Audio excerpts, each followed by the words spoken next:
I'm calling the September 8th meeting of the Manitou Springs Planning Commission to order. First item of business is approval of the minutes of the August 11th meeting. Somebody like to make a motion? Motion to approve the minutes? Second. Okay. Any corrections or discussion? Okay, then all in favor, raise your hand. Okay, that's 5 yes and 1 abstention. So that passes. And next, we'll move to the business part of our meeting, and I'll just briefly describe our process. We'll call an item for consideration. Planning staff will describe what the request was, what their analysis and findings are, and what their recommendations are. Following that, we'll we'll allow the applicant to come to the table and state their opinions and thoughts. Following that, we'll open the hearing to the public and get public comment on the item. And following that, we will deliberate and vote either to approve, deny, possibly table, or postpone.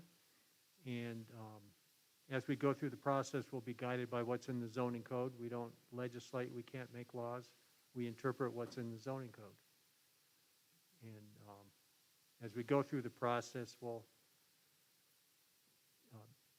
discuss with staff if we have questions, and we'll discuss with the applicant. So with that, are there any conflicts or ex parte contact to disclose? Okay. So with that, we'll get going. The first item is major conditional use, 2102. Major conditional use permit, long-term lodging, 123 Manitou Avenue, Eva Song and Haley applicants.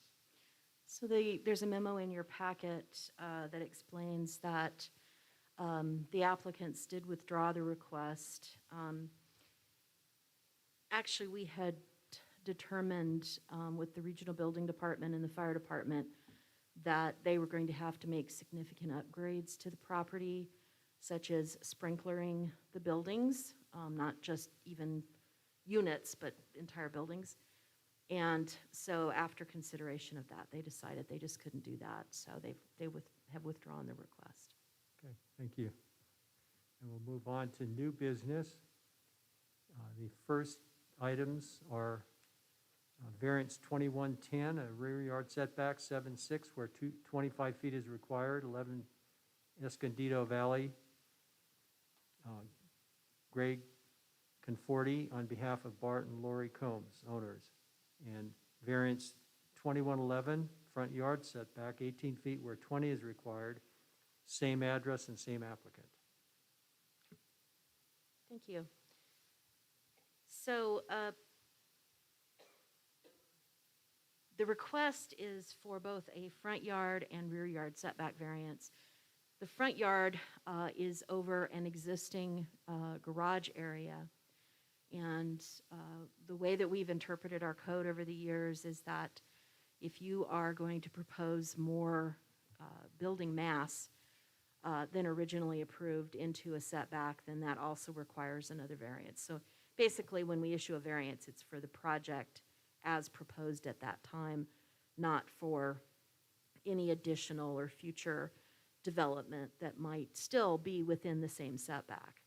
So the plan is to do a pretty moderate addition to the master bedroom on top of the garage, so the footprint of the building won't change. In the back, there is already a reduced setback that had been approved. As it turns out, the contractor at the time when the house was built evidently put the deck on, and it actually encroached even a little farther than what the setback variance allowed. But the applicants over the years, the property owners, have found that with the way that the design of the house is at the back, there's areas of the house where corners jut out into the deck. You can see that from the site plan, and in those areas, the deck's only about 3 feet deep. And so getting around it and utilizing it, it chops the deck up. It's hard to utilize. It's not very easy to flow around it if you know, are trying to entertain or something. So they're asking for an increased reduction of setback in that area. But it's less than the full, the area, the deck doesn't meet and actually the back of the house doesn't meet the setback to begin with. And so this actually, I believe, would only add, about 2.5 feet, 2 feet to the deck. It appears to be more from the numbers, but it's actually only a 2-foot extension of the current deck. And part of that also would be that, as noted in the application, that additional 2 feet would be cantilevered out, so there would not be additional ground disturbance in that, which in that area, as we know, that neighborhood, there's a lot of natural vegetation. Can be kind of a little bit of a rough terrain, and you know, it's not like a groomed area, and so anytime you disturb the land in a lot of those properties, you get potential for erosion and that type of thing. So they would propose not to do any more land disturbance. So staff had gone through the applicant's criteria and found that they have met the justification and the criteria for each of the 7 items that are required. It's good to note that the proposed construction won't trigger a wildland fire mitigation evaluation due to the size, the square footage of the addition, the small second floor addition, and generally they don't review for decks either. And then, or a geologic hazards evaluation. There's no reason to do a geohazards. And there's no floodplain on the property, so natural hazards don't really need to be addressed. So staff recommends approval of V2110 for a 7-foot 6-inch rear yard setback where 25 feet is required, noting an 11-foot setback was already allowed to facilitate 2 feet of additional width onto the existing structure. And additionally, V2111 for an 18-foot front yard setback where 20 feet is required to allow additional encroachment into the front setback of a second floor addition over the existing garage at 11 Via Escondido Valle, or I'm sorry, just Escondido Valle. These approvals include the finding sufficient justification was provided for the criterion as required in the Manitou Springs zoning code and incorporates the conditions of approval number 1 and 2 stated in the staff report. If you've got questions, I'm glad to answer them. Questions for staff? Carrie? Can, on the map of the property with the adjacent lots, can you tell me which is 9 Via Escondido Valle? They wrote a letter. I don't know that I can, but maybe the applicant can actually point that out for you. Okay, we can wait till Oh, the okay. applicant comes up. Any other questions for staff? Okay, then, applicant, come up and state your name and address for the record, please. You'll have to press the little button and the green light comes on, and then whoever's talking, you have to get very close. Notice me. Okay, how's that? That's good. Okay, my name's Greg Conforti. I'm the applicant. My address is 1430 North Franklin Street. I am the architect on the project. Sitting next to me is Bart Combs, the owner, and he could answer your question about who is it or where that property is. So I'll turn this over to him. Sorry, I was just curious, since they wrote a letter of support, and we've got a, It's my neighbor, Jerry Murphy, and number 9 is the one to the south, right near the, right, exactly, that's it. That is number 9, and that's, the Murphys live there. And they built their home right after I built mine, so, but I know he wrote a letter, but it was supportive of what we were yeah, doing. I was just curious, thank you. Sure. You have the floor now. Anything you'd like to say or comment on? Not really. I think Michelle did a very good summary of what's happening with this project. I guess the only thing I would add is notice a lot of these constraints are the result of the shape of the lot. Real difficult lot to build in, not only initially. The owner did what he could to conform. If we actually met all the setbacks, we'd be left with a very small building envelope in the center of the lot. So I think that was understood the first time they asked for their variances, and it's still applicable. A good portion of the lot is used up by the driveway, just getting to it. It's a very long driveway. And the area that's being added over the garage, I think we're coming out with a master bedroom, probably about, I'm guessing about 7 extra feet. So it's not encompassing the entire garage. I'm seeing the appearance to actually be somewhat updated because we're going to replace the railing that's there, which is somewhat failing and cracking. It's a stucco railing with an open railing. So it may even actually feel a little more open on the front side than it does now because we'll have a kind of a horizontal cable rail there instead of a stucco wall. So that reduces that mass a little bit, which may help with, the addition. I think it'll be an improvement on what's there. We're also doing some other things to try to improve the exterior and improve the condition of the house in general. So, Bart, I don't know if you have anything to add. Do you have any questions? I was just going to say, does anybody have any questions for the applicant?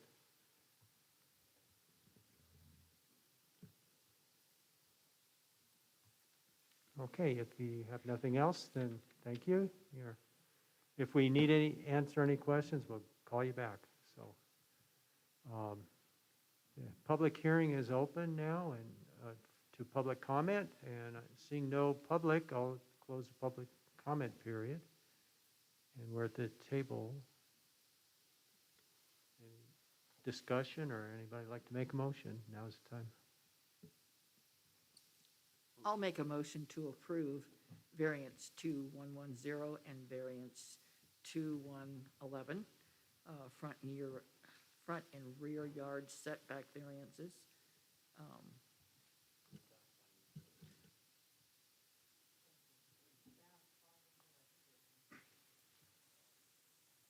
Okay, is there a second? If I can quote neighbor Jerry Murphy, his comment is, JFK said all the boats in the harbor rise with the incoming tide, so I must second that motion. Okay. Any discussion? And if not, all in favor, signify by raising your hand. And that is unanimous, so. That's done. This is a final approval. You don't need to go to council or anything, so. It's done.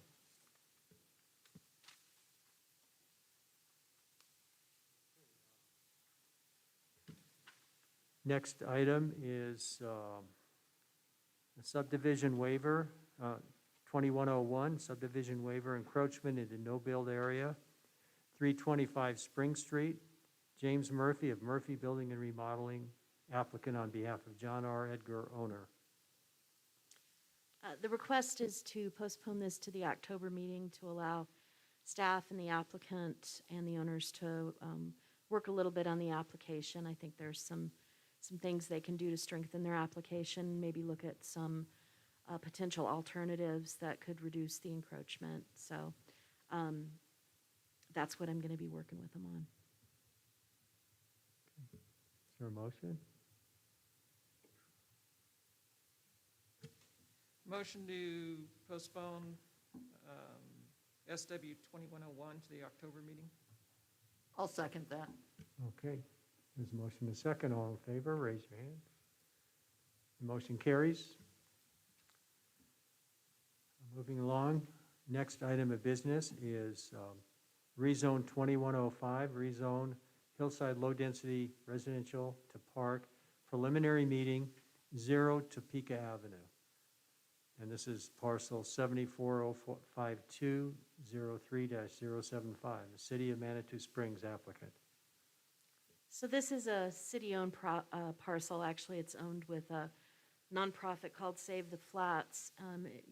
Most of you will probably recall a couple of years ago, we went through a lot of rezonings of city-owned properties. A lot of them or open space or parks, getting things into the appropriate zones.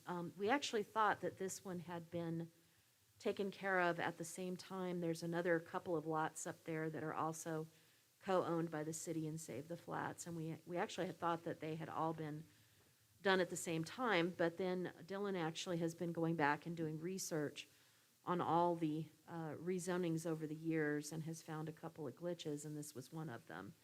And so we wanted to get that taken care of. The plan is to actually use this for, as part of some park development up there at Higginbotham Flats.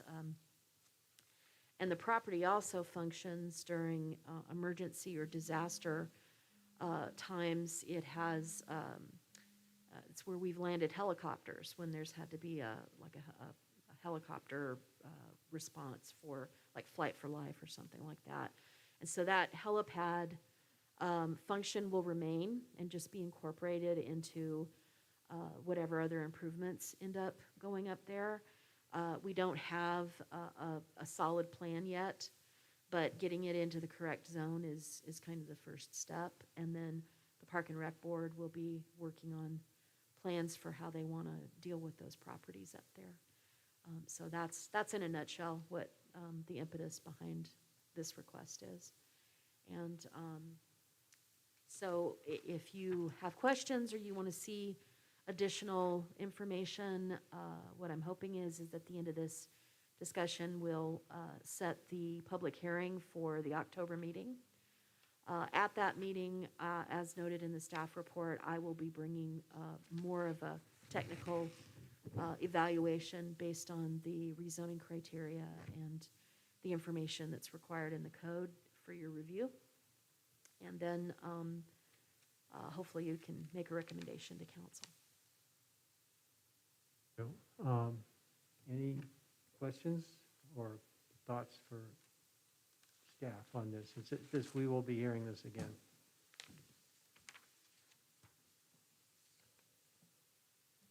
Okay, since there's no public here, I don't think I'll entertain any public comment on this. So at this point, we need a motion to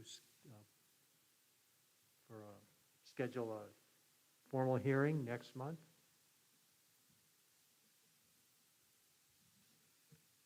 Motion to schedule a formal hearing for RE 2105 for the month of October. I'll second that. If there's no discussion, then let's vote. Motion carries unanimously. And so we'll move on to other business. Is there any update on the zoning and subdivision recode?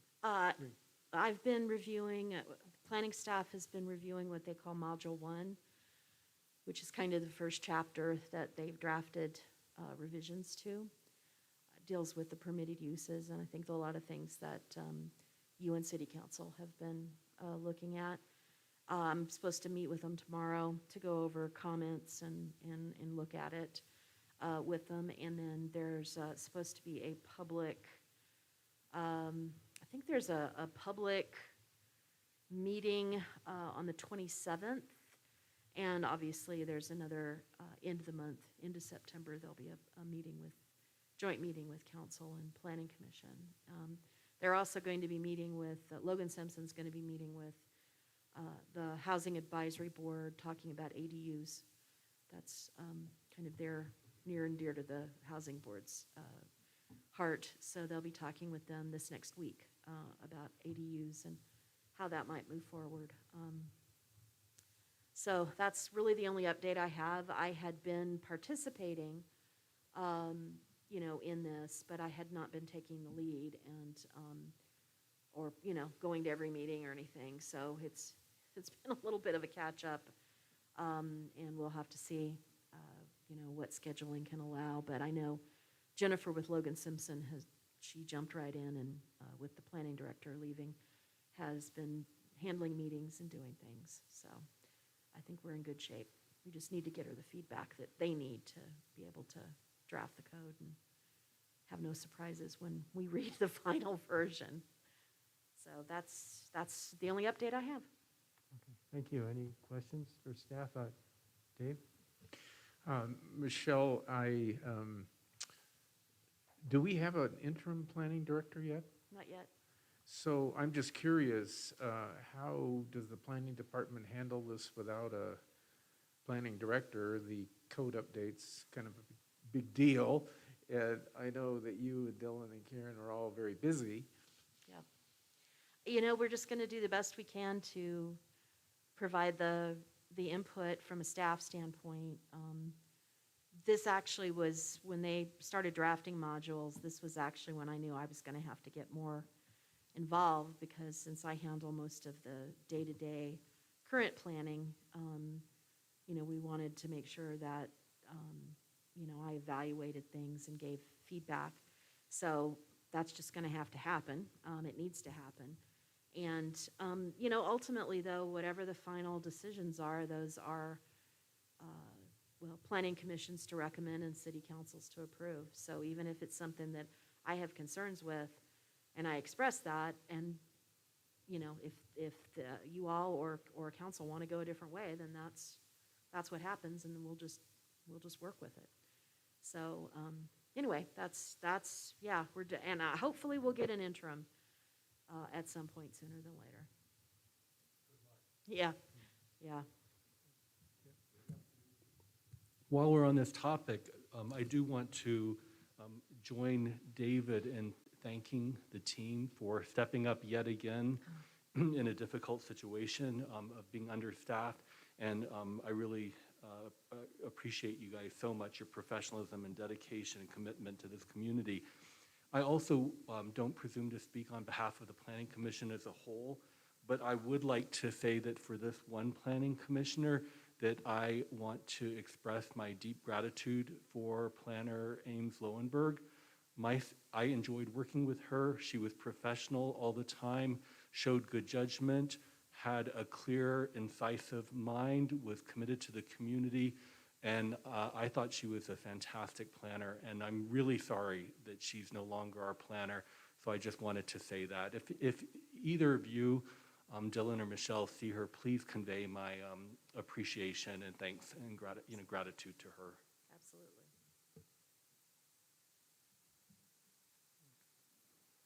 Okay, next item is a budget proposal. This is the one that I am really not prepared to talk about. I have no idea.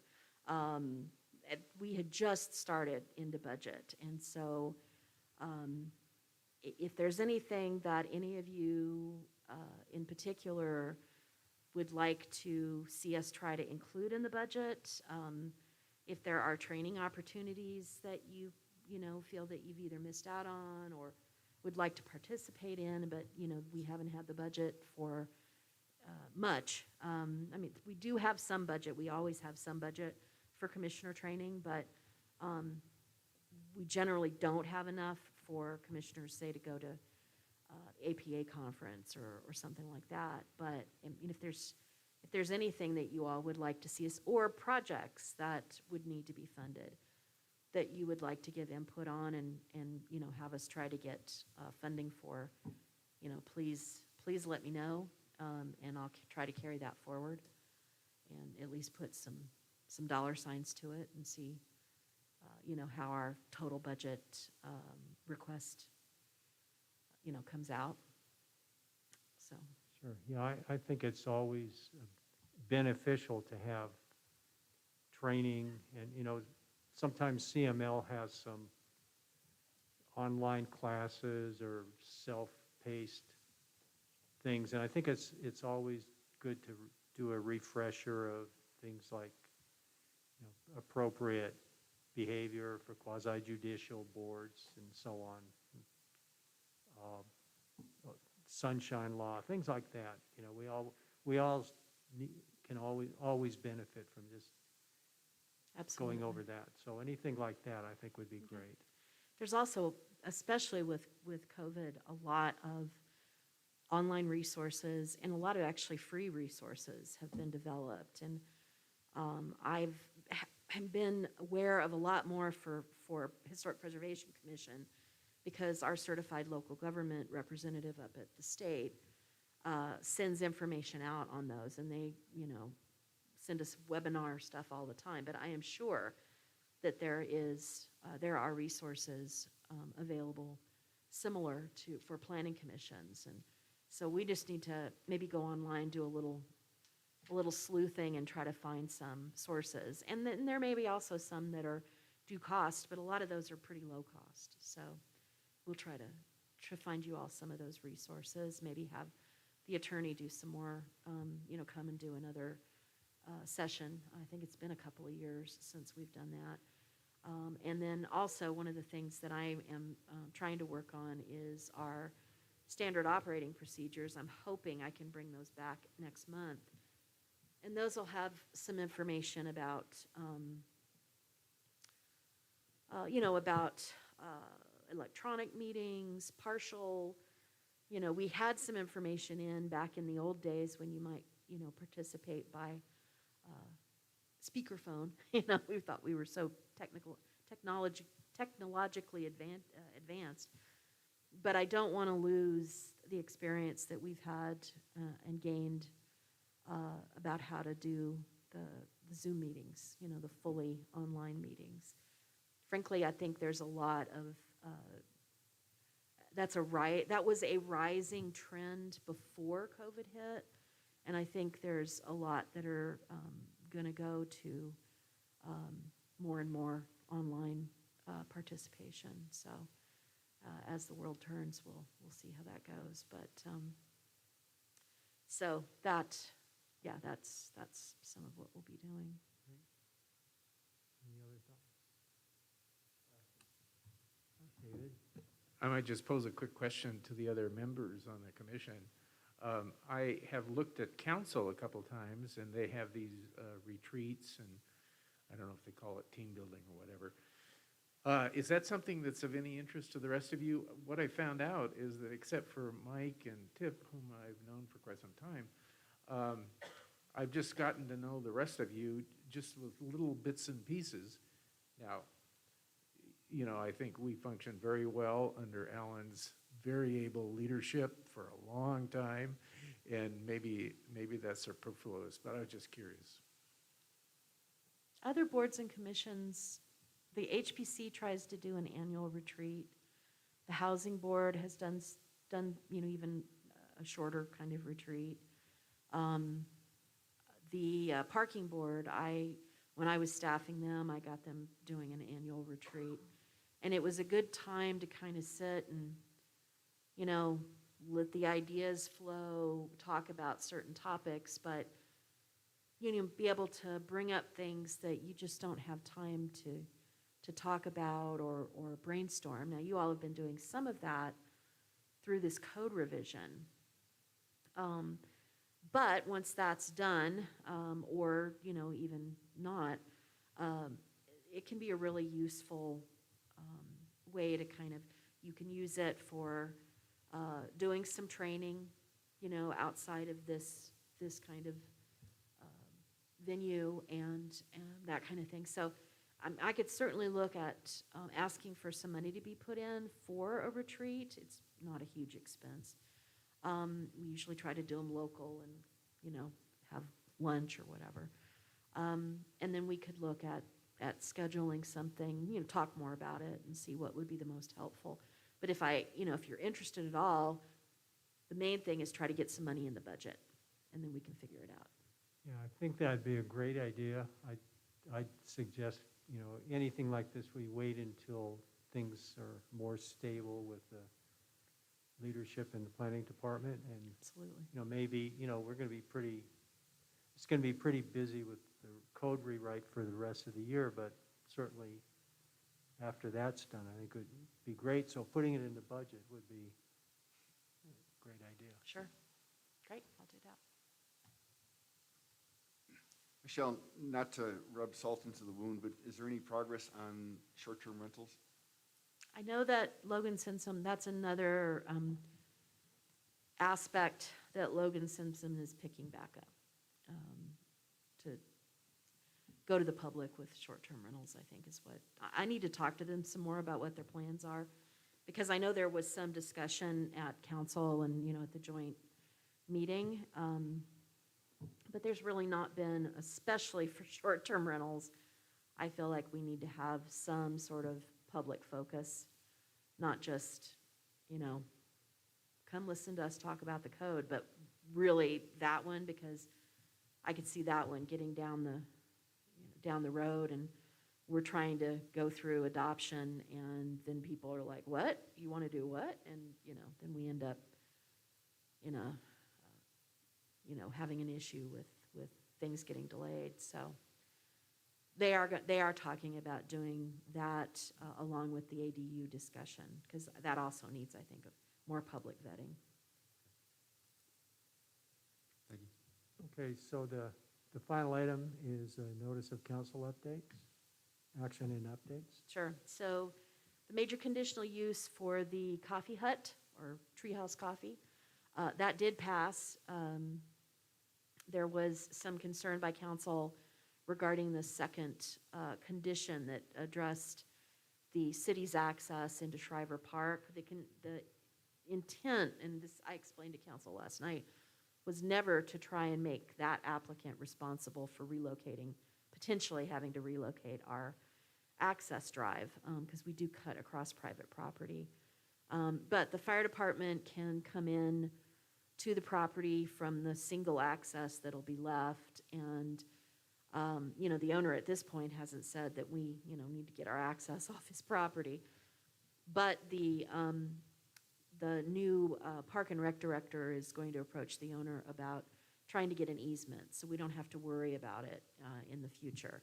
If that can't be worked out, then at some point the city needs to, be in control of its own access and look at maybe relocating. But, that'll be something the city will have to look at later on if we can't get an easement worked out with the current owner. So council did pass it. I had recommended they take that condition out because I thought it was going to be misunderstood.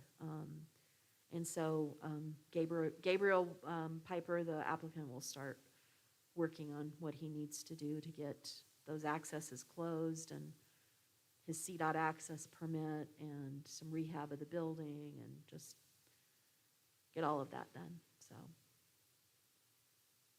he was very excited. So then the other 4 items that were before council for the 6 El Paso, the rezoning was considered first. That did not pass council. It failed by a vote of 5-2. And the other items were postponed, basically tabled indefinitely, because there was no reason to talk about them. So I'll be meeting with the applicant to see what he can do as a use by right, is what he wants to do. So we'll see what the code will allow. I was wondering what you meant by the whatever to write there. Use by right, that means it doesn't require any planning commission or city council approval. There's no variances, there's no rezoning, it's small enough it doesn't trigger a major or minor development, that type of thing. Yeah. And I think it'd be really instructive if you didn't watch the meeting to there is a live stream, and if you just start at the 20-minute mark, it goes for about 45 to 50 minutes. And it gives real insight into the thinking of our council and why they did what they did, and it has a lot of interesting public comment too. So I'd recommend everybody just take a look at it, just to see what the thinking was and what the rationale was. Is the link on the city planning page? No, city council page? City council page, I believe, is you can go to live streams. Yeah, if you go to the And it's on council YouTube. page, right at the bottom, it says live stream, and you'll see if there's a meeting, like our meeting right now is going on, is on that same live stream. But you'll see all the old meetings, there'll be a date on them, so it'd be worthwhile, definitely. So one other item I told Julia Simmons, as you can see, Commissioner Simmons isn't here tonight. She emailed me just before I came into the meeting here and said she had just found out, luckily, that she had been exposed to 3 kids with COVID. And so she was not going to come and take the chance on giving it to anybody here. And so she had said she really was wondering why we didn't go back to online meetings, especially right now until the kids get all vaccinated and, all that kind of stuff. She felt like we should consider that. So I told her I would bring it up. Yeah, I actually brought this up with Christine probably 6 weeks ago, and she said, oh, no, we already notified people, mailings went out, we can't do it. Yeah, for this meeting, we couldn't because Yeah. we had already notified people and letters and things had gone out. But we are now in a new cycle. So if we want to go back to being online, we can do that because nothing's gone out saying the next meeting is one way or the other. Yeah, so I'd be just curious what people think on that. I think I'd rather Zoom than be masked up in this hot hall. I'd prefer the Zoom meetings for the time being.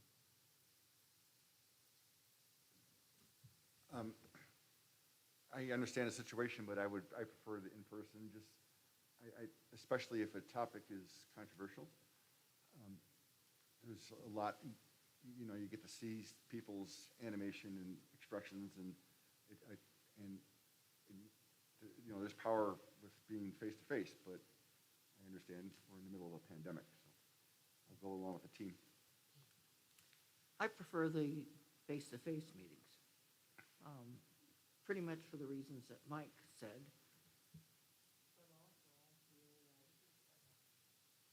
You don't have to hold the button down. Okay. There you go. Also, I feel that most of us are vaccinated. I think we're sitting 6 feet apart, and I don't think there's a terrific risk unless we're really crowded in a room. But that's just my own personal feeling. Thank you.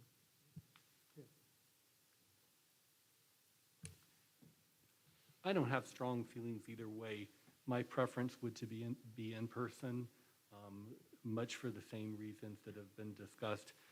I think that I'm teaching right now, and what happens is if a student is exposed, then they stay at home and let me know, and we wear masks and don't get in each other's faces. And in my community, everybody's vaccinated. As you said, I think the people here are vaccinated, the most people.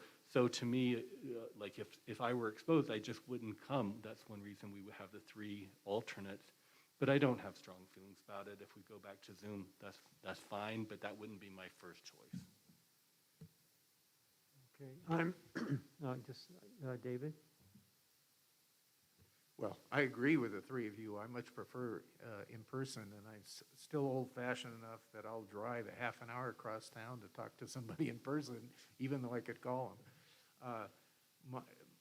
Not that this should be the controlling factor, but I learned from my cancer doctor that even though I've had 3 shots now, that because my immune system is significantly compromised, and they have no way of determining how much it's compromised, I'm thinking, well, Zoom meetings are really, really safe. So, for what it's worth. Okay, last night's council meeting, Councilor Bremner appeared remotely from Bolivia. Mhm. So what would be the thoughts of having the meeting in person but allow individuals to call in? We could do that, but it would only be one because we Oh. only have one speakerphone. Oh, And we can't do hybrid meetings where they can Zoom in. It's just, the council, they tried it like with the first council meeting and it was just a mess. And I guess it requires investment in some more equipment, and so we were told, no hybrid meetings. So we could do that if we had enough time to, set it up to get the equipment out and all that kind of stuff. For somebody like with Councilman Bremner, who was, you know, he knew he was going to be out of town. Like with something tonight, you know, Julia just learned that she'd had this exposure. She would have been able to Zoom into the meeting because she's not, you know, she's not sick. She just didn't want to take a chance of exposing anybody. So, yeah, it works okay for if we've got one person and it's a planned thing. Not so much if it's more than one and, you know, it's last minute. Okay, Jean? Since they're a part of this meeting, I'd really like to know how staff feels about this. I mean, you know, whether they're comfortable with it or not. Actually, I like the Zoom meetings. I think they're convenient, flexible. And I had actually been doing some work for the last couple of years looking into more and more online, you know, kind of access, both for commissions, boards, and the public. So I'm fine with it. I'm fine either way, but I actually do, I like to do the Zoom meetings. And right now with some of the infection issues, I too have some, not a compromised immune, but I have some lung issues that if I catch it again, I could be in trouble, so. Okay, well, it sounds to me like if we add Julia in, it's about 3-3, and I'm pretty much could go either way, and I think maybe, the sense I get is maybe we should go back to Zoom, at least for the time being, if the other three of you are okay with that. Just, you know, I know the HPC is still Zoom. They haven't come to public at all. And we can take it month by month, you know, reevaluate at each meeting. Like if things start to trend down, maybe it'll be time to go back. Yeah, that would work fine. And if we do that, where we're talking at each meeting, we'll still be in a time frame before the next meeting that we won't get caught out with, oh, hey, we've already put it in the paper, or we've already sent out the letters, you know, stating how it's going to be. So that will be fine. Okay. But Mike? I would just hope, I mean, I'm fine, of course, with that. But it would be nice if we could highly encourage the applicant to be on video. I think we can make it a requirement. Okay, that'd be even better. We can try to give them some instruction. Now, that said, there have been times where if somebody has an unstable connection, if they can turn their video off, a lot of times they won't lose the connection.